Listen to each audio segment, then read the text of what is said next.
শুরু হয়ে গেছে। আপনারা কেউ অবতারণে থাকবেন না, নিজের আসন গ্রহণ করুন।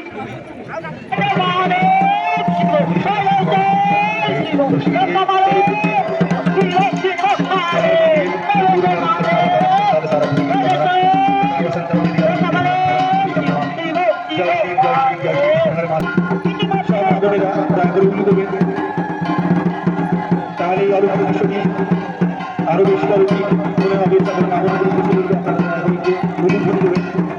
তরুণ সন্ন্যাসী বিমান বিশ্বাস পাই চরণ হাতে বার্তা নিয়ে তিনি চরণ বসে মাদক শুরু আপনারা দয়া করে একটু গুরুধ্বনি দেবেন।